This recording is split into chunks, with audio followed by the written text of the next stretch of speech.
कार्यक्रम कोई भी औपचारिक नहीं होना चाहिए। हर एक विभाग की कार्ययोजना कन्वर्जन के माध्यम से बेहतर समन्वय और उसको प्रभावी ढंग से लागू करने की आदत हमें डालनी पड़ेगी। उत्तर प्रदेश जैसे राज्य ने अपने अल्प संसाधनों के माध्यम से कन्वर्जन के माध्यम से बड़ी से बड़ी चैलेंज को फेस किया है और उसको बेहतर मॉडल भी उसके प्रस्तुत किए हैं। हमें वही मॉडल इसमें भी प्रस्तुत करना है। 5 वर्षों में जो व्यवस्थित कार्य योजना प्रदेश के अंदर बनी थी, परिणाम है कि 40 जनपदों से, यानी जो 26 जनपद अति संवेदनशील थे और बाकी 16 जो जनपद थे जो संवेदनशीलता की श्रेणी में थे, धीरे धीरे करके उनकी संख्या कम होती गई। और आज प्रदेश के अंदर जब हम बाढ़ की स्थिति देखते हैं तो बरसात के दौरान विगत वर्ष काफ़ी बड़े पैमाने पर बरसाती पानी आया था। सरयू में आया था, राप्ती में भी आया था, घाघरा में भी आया था, उधर गंडक में भी था, गंगा में था, यमुना में था। लेकिन इन सब को व्यवस्थित कार्य योजना को समय पे लागू करने का परिणाम था कि जनधन की हानि न्यूनतम हुई थी यूपी के अंदर। पहले से ही लागू की गई कार्य योजना की प्रभावी समीक्षा करना, उसका पर्यवेक्षण करना और उसको प्रभावी ढंग से लागू करने के लिए जो कार्यक्रम प्रदेश के अंदर लागू हुए थे, आज उसके परिणाम हम सबके सामने दिखाई देते हैं।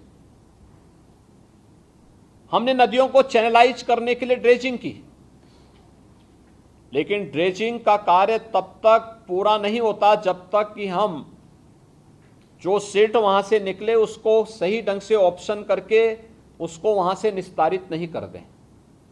और मुझे लगता है कि ये तो हमारे लिए प्रकृति प्रदत्त एक ऐसा उपहार है कि जिसका आप उपयोग कर लेंगे तो आपके यहां इल्लीगल माइनिंग की बहुत बड़ी समस्या का समाधान हो जाता है।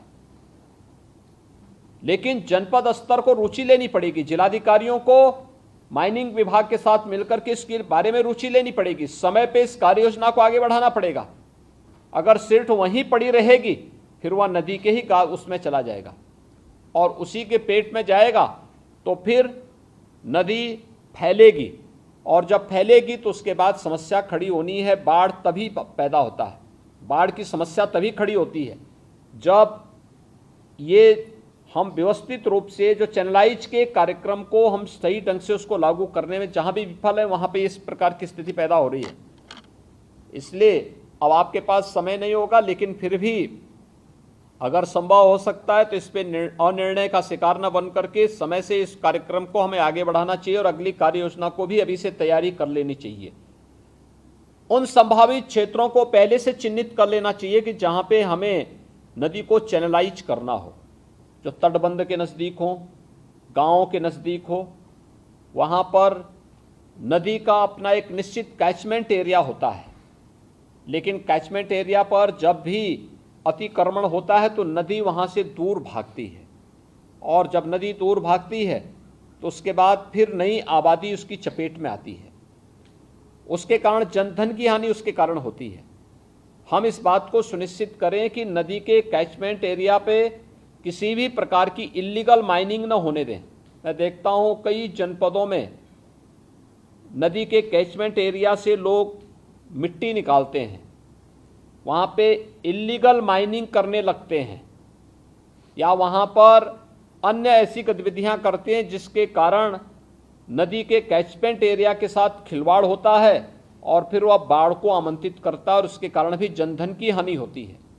हम इस बात को देखें कि इसको हम हर हाल में हर जनपद इसको रोकें और ये हर जनपद का दायित्व बनता है कि हम लोग अपने यहाँ इल्लीगल माइनिंग को किसी भी परिस्थिति में आगे बढ़ने न दें, उसको हर हाल में रोकें।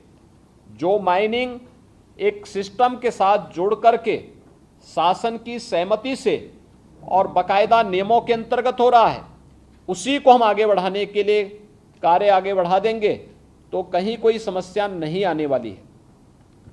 हम लोग इस बात को भी ध्यान में रखेंगे कि जो भी कार्य योजना बनी है उसकी क्वालिटी की जांच तटबंधों की संवेदनशीलता और अति संवेदनशीलता और संवेदनशीलता को ध्यान में रख करके जो कार्य योजना बनाई गई है, सिंचाई विभाग ने पिछले 5 वर्ष के अंदर बेहतर तकनीक को अपना करके बाढ़ बचाव के कार्यक्रमों को आगे बढ़ाने का कार्य किया है। बाढ़ निरोधक उपायों को प्रभावी ढंग से लागू करने का काम किया है। हर जनपद जो भी बाढ़ के प्रति अति संवेदनशील हैं वे इसे वहां पर लागू करें। सबसे बड़ी जिम्मेदारी सिंचाई विभाग के ऊपर आएगी, लेकिन अन्य जिन विभागों की चर्चा यहां पर अभी मैंने की है, ये सभी विभाग जनपद के अंदर भी होंगे। जनपद के अंदर भी इनके साथ बैठ करके जिलाधिकारी जनपद स्तर पर जनप्रतिनिधियों के साथ भी बेहतर संवाद बना करके इस बात को सुनिश्चित करेंगे कि कार्य योजना जो बनाई गई है वह व्यवस्थित रूप से लागू हुई है या नहीं हुई है। ऐसा नहीं कि हम बाढ़ आने का इंतजार कर रहे हैं तब आप नाव की व्यवस्था करेंगे, बाढ़ आने का इंतजार करेंगे तब आप चारे के लिए तब आप टेंडर निकालेंगे। ये सारी कार्य योजना आपके पास पहले से होनी चाहिए। अगर बचता भी है तो जब आपके पास निराश्रित गौआश्रय स्थल हैं आप वहां उनको बेच दीजिए, बाद में उनकी आवश्यकता पड़ेगी ही पड़ेगी। लेकिन आपके पास हमेशा एक स्टॉक इस प्रकार का होना चाहिए जहां पर आप पर्याप्त मात्रा में बाढ़ पीड़ितों के लिए खाद्यान्न और राहत पैकेट बनाने की व्यवस्था के साथ साथ जो वहां पर बाढ़ के कारण जिन पशुओं को सुरक्षित स्थानों पर पहुंचाने की कार्रवाई होगी उन्हें आप पर्याप्त मात्रा में उनके लिए भी चारे की व्यवस्था दे सकें, और इसे हमें प्रभावी ढंग से आगे बढ़ाने की कार्रवाई करनी चाहिए। आधुनिक तकनीक का उपयोग करना चाहिए और हमारा प्रयास होना चाहिए कि बाढ़ एक आपदा है। आपदा के कारण जनधन की हानि को न्यूनतम स्तर तक पहुंचाने की हमारे स्तर पर प्रयास होने चाहिए, और ये हर जनपद अपने अपने स्तर पर इस कार्य योजना को बना करके लागू करने की तैयारी कर लें। बाद में इसमें शिकायत नहीं आनी चाहिए।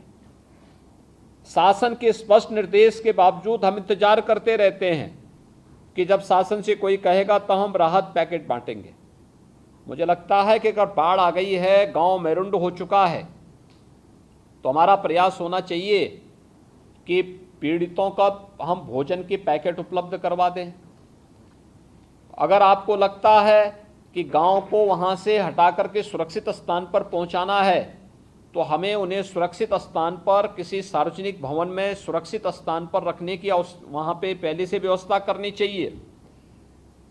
पीड़ितों में खासतौर पर महिलाओं और बालिकाओं की सुरक्षा का उचित प्रबंधन करना चाहिए। कुत्ता या कोई जंगली जानवर किसी बच्चे को, किसी व्यक्ति को, किसी बुजुर्ग को नुकसान न पहुंचाने पाए, इसकी भी एक वहां पे व्यवस्था देख लेनी चाहिए। लोगों को पहले से ही इन कार्यक्रमों के साथ जोड़ने की तैयारी हमारी होनी चाहिए। अगर ये सभी कार्यक्रम सभी विभाग मिलकर के अपनी अपनी जिम्मेदारियों का निर्वहन करने लग जाएंगे तो फिर बाढ़, जैसे हमने पिछले 5 वर्षों के अंदर व्यवस्थित कार्य योजना के माध्यम से उस पर प्रभावी रोक लगाने में सफलता प्राप्त की है, ऐसे ही हम लोग इस वर्ष भी बाढ़ जैसी आपदा को प्रभावी ढंग से रोकने में हमें मदद मिल सकती है।